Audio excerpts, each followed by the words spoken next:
गगन मंडल से उतरे सदगुरु सत्य कबीर, जलज माही पोढ़न कियो सब पीरन के पीर। सर्व सृष्टि के रचनहार कबीर परमात्मा चारों युगों में इस धरा पर आते हैं और आम साधारण व्यक्ति की तरह लीला करते हुए मानव समाज को सद्भक्ति मार्ग देकर चले जाते हैं।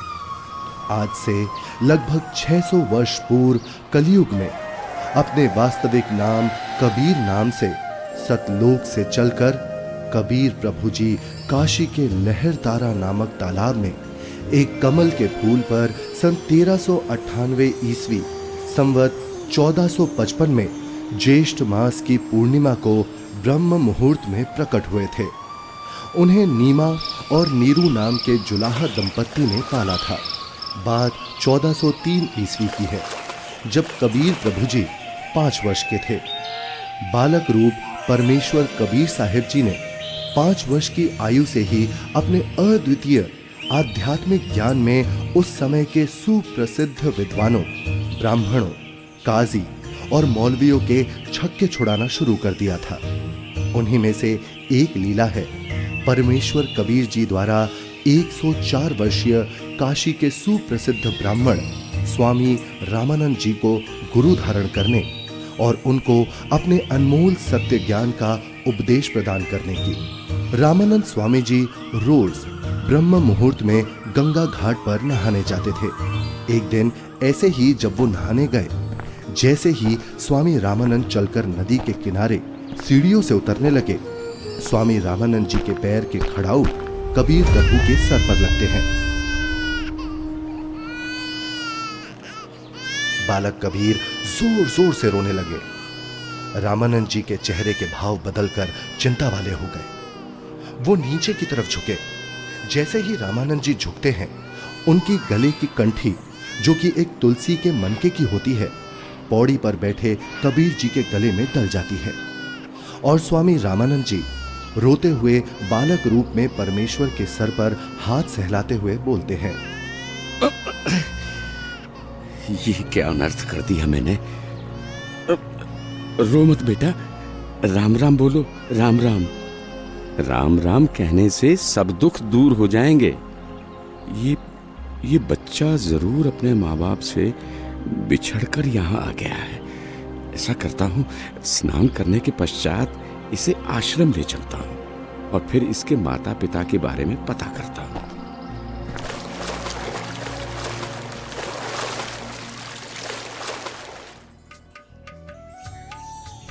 स्वामी रामानंद जी वैष्णव धर्म का प्रचार प्रसार भी खूब किया करते थे, जिसके लिए उन्होंने 1400 ऋषि शिष्य भी प्रचारक रूप में बना रखे थे। स्वामी जी के उन्हीं शिष्यों में से एक थे ऋषि विवेकानंद जी, जो कि बहुत ही अच्छे प्रवचनकर्ता रूप में प्रसिद्ध थे, जिनको स्वामी जी द्वारा काशी शहर के एक क्षेत्र का उपदेशक भी नियुक्त किया हुआ था। प्रतिदिन की तरह ही एक दिन जब ऋषि विवेकानंद जी शाम के समय विष्णु पुराण से कथा सुना रहे थे। श्री हरि विष्णु जी ही सभी के रक्षक व पूर्ण परमात्मा है। उन्होंने ही राम जी और कृष्ण जी के रूप में जन्म लिया है। वास्तव में भगवान विष्णु ही अजन्मे हैं, अविनाशी हैं। श्री हरि विष्णु भगवान की जय। श्री हरि विष्णु भगवान की जय। श्री हरि विष्णु भगवान की जय। वेद पढ़े पर भेद न जाने, बाँचे पुराण 18। पत्थर की पूजा करे, भूले सृजनहारा।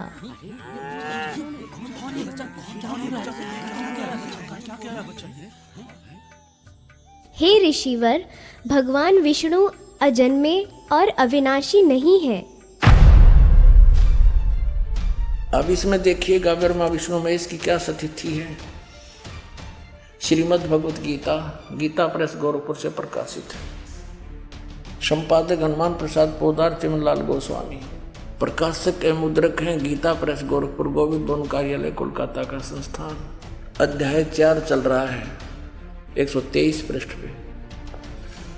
भगवान विष्णु अपनी माता दुर्गा की स्तुति कर रहे हैं, तुम शुद्ध स्वरूपा हो, ये सारा संसार तुम इसे उद्भासित हो रहा है, मैं ब्रह्मा और शंकर हम सभी तुम्हारी कृपा से विद्यमान हैं। हमारा आविर्भाव माने जन्म और तिरोभाव माने मृत्यु हुआ करता है, हमारा तो जन्म और मृत्यु होता है, केवल तुम ही नित्य हो, जगत जननी हो, प्रकृति और सनातनी देवी हो। अब इसका क्या अर्थ है? ब्रह्मा विष्णु महेश नासवान है, इनकी जन्म मृत्यु होती है। हे ऋषिवर, भगवान विष्णु अजन्मे और अविनाशी नहीं है। शिव पुराण में लिखा है कि निराकार परमात्मा आकार में आया, वे सदा शिव काल रूपी ब्रह्म कहलाया। उसने अपने अंदर से एक स्त्री प्रकट की जो प्रकृति देवी, अष्टांगी, त्रिदेव जननी, शिवा आदि नामों से जानी जाती है। पवित्र शिव पुराण ये गीता प्रेस गोरखपुर से प्रकाशित है। सचित्र मोटा टाइप, केवल हिंदी। संपादक है हनुमान प्रसाद पोदार। और ये प्रकाशित कहाँ से है?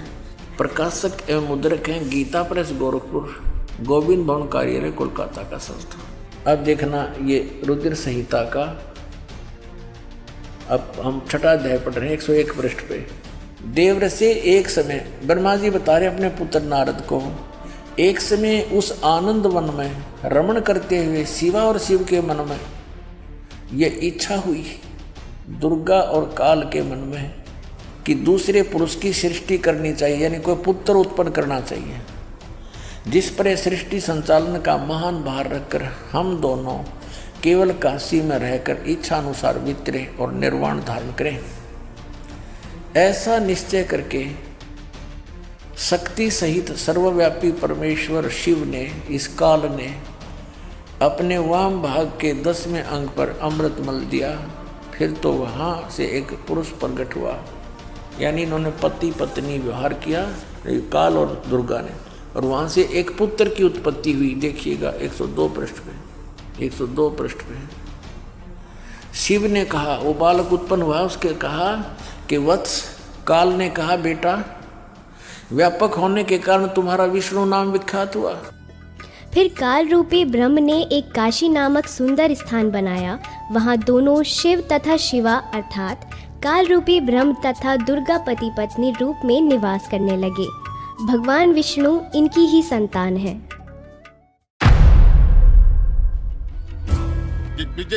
ये सब झूठ बोल रहा है, और ये सब छोड़, तू ये बता तू कौन है, किस जाति का है, गुरु कौन है तेरा? ये तो जुलाहा है, नीमा नीरू का पुत्र है। हे ब्राह्मण, मेरे गुरु भी वही है जो आपके गुरु हैं। अच्छा, तुझे पता भी है मेरे गुरुदेव कौन है? मेरे गुरुदेव स्वामी श्री श्री 1008 स्वामी रामानंद जी महाराज हैं। जी पंडित जी, मेरे गुरुजी भी स्वामी रामानंद जी ही हैं। झूठ, सरासर झूठ। देखो भाइयों, ये जुलाहा सरेआम झूठ बोल रहा है। मेरे गुरुजी तेरे जैसे अछूत के दर्शन भी नहीं करते। शिष्य बनाना तो बहुत दूर की बात है। कल सुबह तुझे गुरुजी के समक्ष पेश करूंगा। दूध का दूध, पानी का पानी हो जाएगा। गुरुदेव तुम्हें स्वयं दंड देंगे। मेरे गुरु का नाम मिट्टी में मिलाता है। तुम भी आना भाइयों, देखना अपनी आंखों से। इस कबीर जुलाहे का झूठ कल सबके सामने आ जाएगा। हाँ, हम सब आएंगे, हम सब आएंगे, हम सब आएंगे।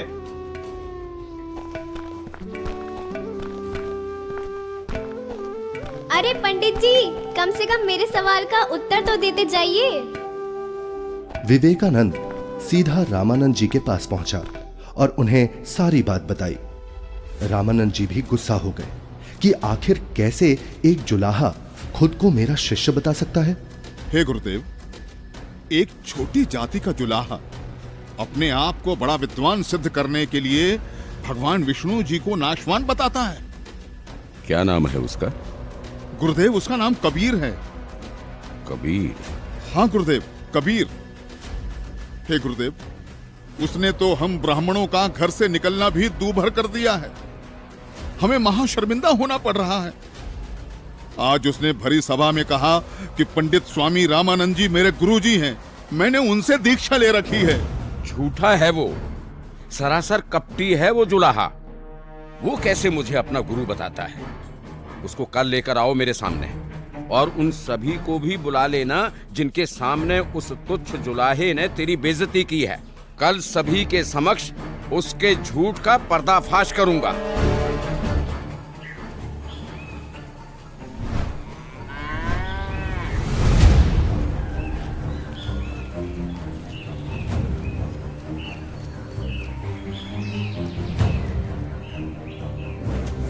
नीरू जुलाहे का घर कहाँ है?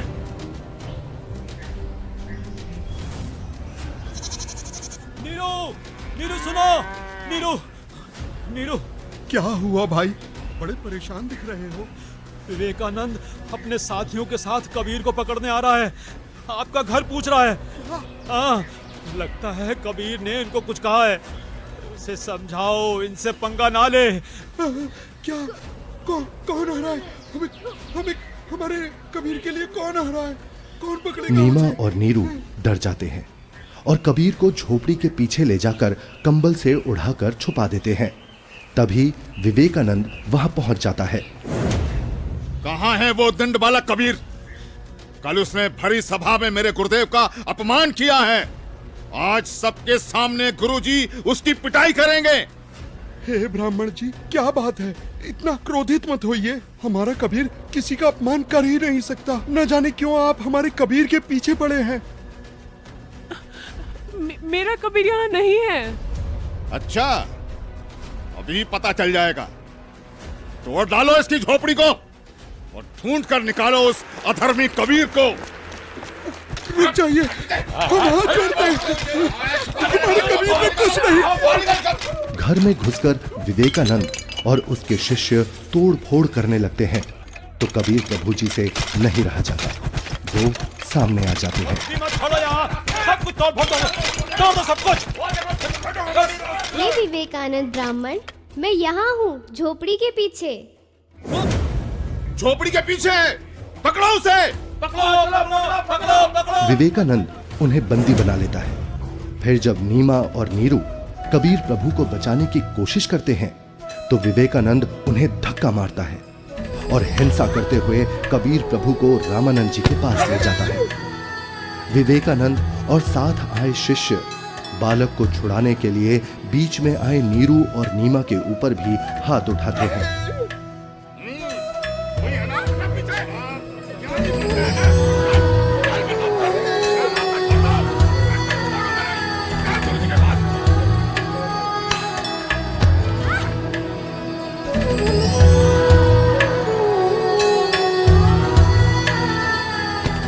नीरू को भी कुछ गुंडे लाठी डंडों से मार मार कर मृत समान कर देते हैं।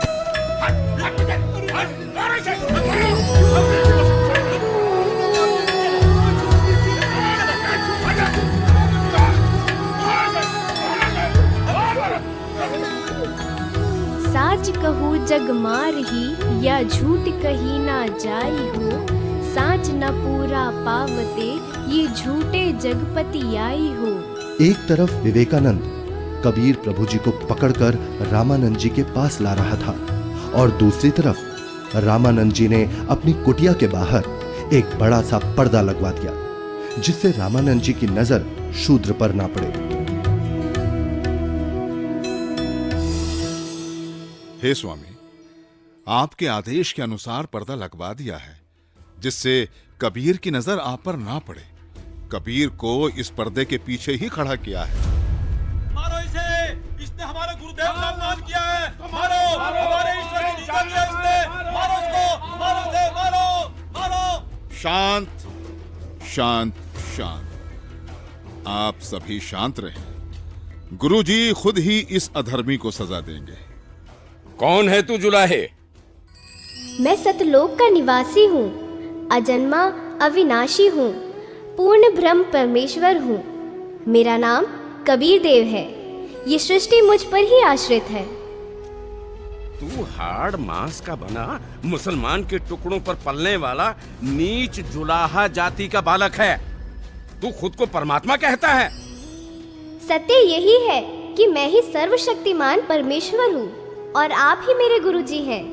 आप मुझे अपशब्द कह रहे हैं तो भी मुझे आनंद आ रहा है गुरुदेव। तू ऐसे नहीं मानेगा ना जुलाहे। तू थोड़ी देर प्रतीक्षा कर, मैं पहले पूजा कर लेता हूँ, फिर तुझे देखूंगा।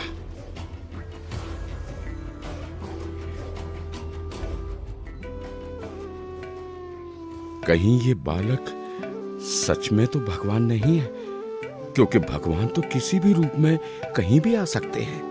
कहीं मुझसे कोई गलती ना हो जाए। अपनी पूजा साधना के बाद सोच समझ के बात करूंगा।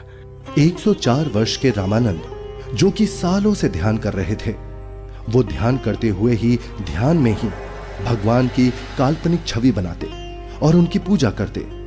लेकिन उस दिन ध्यान में कुछ अलग हुआ। स्वामी जी कल्पना में खड़े होते हैं और श्रद्धा से नंगे पैरों जाकर गंगा से जल लेकर आए और ठाकुर जी के वस्त्र उतारे, फिर स्नान करवाया तथा नए वस्त्र पहना दिए, तिलक लगाया और भगवान के सर पर मुकुट रख दिया। तब पास में रखी कंठी पर ध्यान गया और कल्पना में ही बोले, हे भगवान, आज तो कंठी डालना ही भूल गया। फिर कंठी उठाकर मुकुट के ऊपर से डालने लगे, लेकिन माला मुकुट में फंस गई। अब स्वामी जी चिंतित हो गए और कल्पना में ही सोच रहे हैं, हे भगवान, आज ये आपके दास के साथ क्या बनी? यदि कंठी नहीं डाली तो पूजा अधूरी रह जाएगी, और अब यदि मुकुट उतार दिया तो पूजा खंडित हो जाएगी। आज से पहले ऐसी गलती कभी नहीं बनी थी। हे प्रभु, आज क्या गलती बन गई मुझ पापी से? आज का तो मेरा सारा दिन ही व्यर्थ गया। जब स्वामी जी मन ही मन में व्याकुल हो रहे थे और अपने आप को कोस रहे थे, तब परमेश्वर कबीर साहिब जी पर्दे के पीछे से बोले, हे स्वामी जी, चिंता मत कीजिए, इस माला की गांठ खोल दीजिए और फिर ठाकुर जी के गले में डालकर इस माला को बांध दीजिए, फिर आपको मुकुट उतारना नहीं पड़ेगा। स्वामी रामानंद जी ने जब कबीर साहिब जी की पर्दे के पीछे से आवाज सुनी तो उन्हें एकदम झटका सा लगा। वो एकदम आंखें खोलकर चौंक जाते हैं और मन ही मन विचार करते हैं कि हे भगवान, ये क्या? यहाँ ना तो कोई मूर्ति है और ना कोई माला। मैं तो काल्पनिक पूजा कर रहा था और मेरे मन में चल रही इस काल्पनिक क्रिया को इस बालक ने कैसे जान लिया? ये कोई साधारण बालक नहीं हो सकता। मेरे इस भजन क्रिया को तो केवल भगवान ही जान सकता है। ये तो साक्षात भगवान है। आपने तो मेरे मन की बात बता दी। आप तो स्वयं भगवान आए हो। आप कोई साधारण बालक नहीं हो। हाँ, आप कोई साधारण बालक नहीं हो। फिर स्वामी जी को महसूस हुआ कि बालक कबीर के शरीर में कहीं हड्डियां तो महसूस हो ही नहीं रही। तभी वो बालक कबीर को सीने से हटाकर उनके हाथ पैर यानी शरीर को दबा दबा कर देखने लगे। हे भगवान, आपका शरीर तो बहुत कोमल है, जैसे रुई हो। आपके शरीर की तुलना में मेरा तो पत्थर जैसा शरीर है।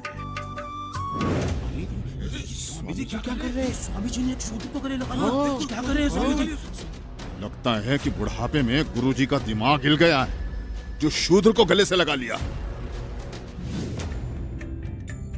हे भगवान, अगर आपकी आज्ञा हो तो मेरी कुछ शंका है। कैसी शंका गुरुदेव? हे भगवान, एक बात समझ नहीं आई। आपने झूठ क्यों बोला? कैसा झूठ स्वामी जी? आप कह रहे थे कि आपने मुझसे उपदेश ले रखा है, लेकिन मैंने तो आपको कभी नाम दीक्षा नहीं दी। स्वामी जी, याद कीजिए, एक समय आप पंचगंगा घाट पर स्नान करने के लिए गए थे। मैं वहाँ पौड़ियों पर लेटा हुआ था। आपके पैरों की खड़ाऊ मेरे सिर पर लगी थी और मैं पीड़ा के कारण रो रहा था। तब आपने मेरे सिर पर हाथ रखा और कहा कि बेटा राम राम बोलो। तो स्वामी जी, आप मेरे गुरु बन गए और मैं आपका शिष्य। मेरा तो उद्देश्य ही वहां पर आपसे दीक्षा लेना था। हाँ, अब याद आया। परंतु वो तो बहुत छोटा बच्चा था। वो देखिए स्वामी जी, क्या मैं ऐसा था? स्वामी जी ने जिधर बालक कबीर जी इशारा कर रहे थे, उधर 2.5 वर्ष के उसी बालक को चारपाई पर लेटा देख चौंक जाते हैं और बार बार कभी 5 वर्ष के रूप में खड़े परमात्मा को देखते हैं तो कभी 2.5 वर्ष वाले रूप को। फिर आंखें मल मल कर देखते हैं कि कहीं आंखें धोखा तो नहीं खा रही। इतने में 2.5 वर्ष वाला बालक चारपाई से हवा में उड़ा और 5 वर्षीय बालक के रूप में खड़े कबीर साहिब जी में समा गया और 5 वर्ष वाले बालक के रूप में कबीर साहिब जी वहीं खड़े हैं। मेरा संशय मिट गया। आप ही पूर्ण ब्रह्म हैं। हे परमेश्वर, आपको हम कैसे पहचानें? आप किस जाति में उत्पन्न तथा कैसी वेशभूषा में खड़े हैं? कैसे एक छोटे से बालक के रूप में धोती कुर्ता पहने जुलाहा जाति शूद्र वर्ण में उत्पन्न हुए हैं दाता? हे मालिक, हम तुच्छ बुद्धि जीव आपको कैसे पहचाने? अपने इस अनजान बालक की गलती क्षमा करना प्रभु।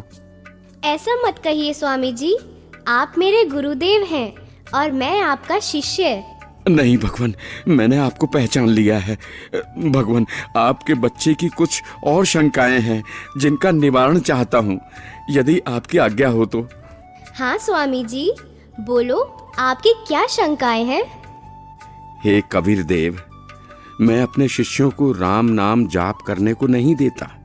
यदि आपने मुझसे दीक्षा ली है तो आप मुझे वो मंत्र बताइए जो मैं अपने शिष्यों को देता हूँ।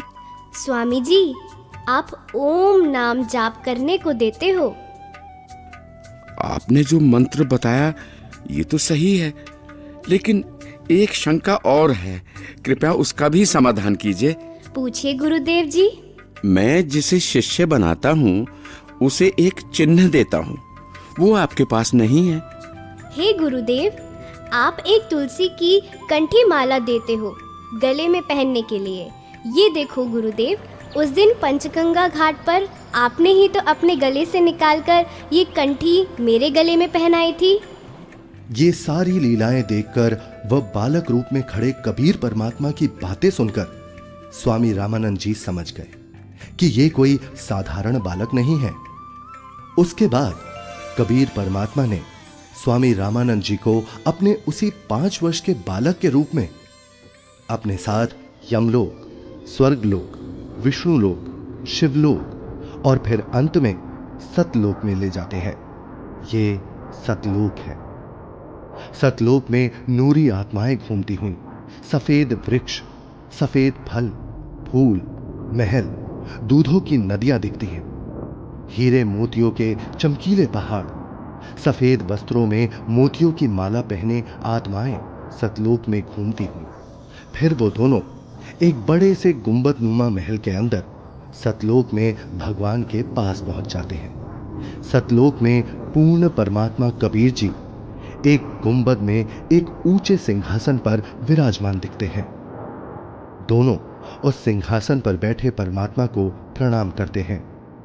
अब बालक रूपधारी कबीर देव उस सिंहासन के पास जाते हैं और सिंहासन पर बैठे अपने अन्य रूप पर चवर करते हैं। ऐसा देखकर रामानंद जी सोचते हैं, इसका मतलब कबीर देव जी इस सिंहासन पर बैठे सच्चे परमात्मा के सेवक हैं। तभी सिंहासन पर विराजमान तेजोमय परमात्मा सिंहासन से उठकर खड़े हो गए और कबीर देव जी के सामने हाथ जोड़कर कबीर देव जी को बैठने का आग्रह करने लगे। बालक रूप में कबीर परमात्मा सिंहासन पर बैठ गए और पहले सिंहासन पर बैठे परमात्मा बालक कबीर को चवर करने लगे। रामानंद जी प्रभु के सामने हाथ जोड़कर खड़े रहे। तभी फिर तेजोमय परमात्मा एक प्रकाश पुंज में बदल गया और फिर वो उस बालक कबीर जी के शरीर में समा गया। अब बालक कबीर जी का शरीर भी उतना ही तेजोमय हो गया जितना कि पहले सिंहासन पर बैठे परमात्मा का था।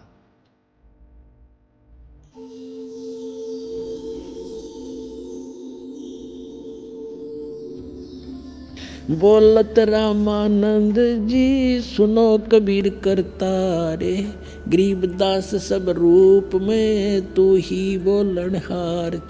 दोहू ठोर है एक तू बया एक से दो, गरीबदास हम कारणे तुम आए हो मगजो। तुम साहेब तुम संत हो और तुम सतगुरु तुम हंस, गरीबदास तुम रूप बिना और न दूजा अंश। हे परमात्मा, आप जी स्वयं ही दोनों स्थानों पर लीला कर रहे हो। आप ही निज ब्रह्म पूर्ण ब्रह्म हो। तीनों लोकों में प्रवेश करके सबका धारण पोषण करते हो। मैंने आपका वो सनातन परम धाम आंखों देख लिया है।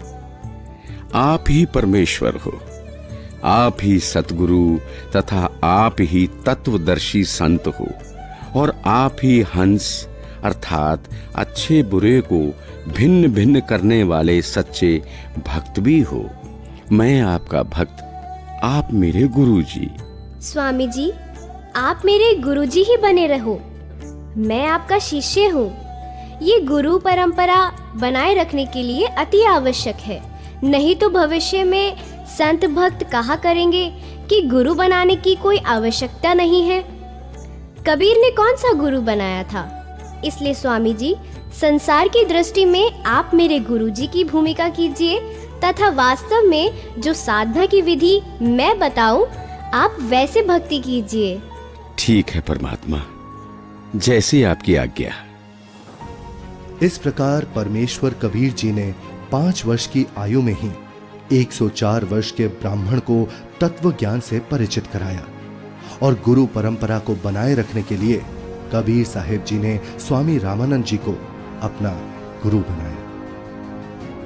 यह अनमोल ज्ञान जगत गुरु तत्वदर्शी संत रामपाल जी महाराज के सत्संग प्रवचनों से संग्रह किया गया है। संपूर्ण आध्यात्मिक ज्ञान प्राप्त करने के लिए अवश्य सुनिए जगत गुरु तत्वदर्शी संत रामपाल जी महाराज जी मंगल प्रवचन।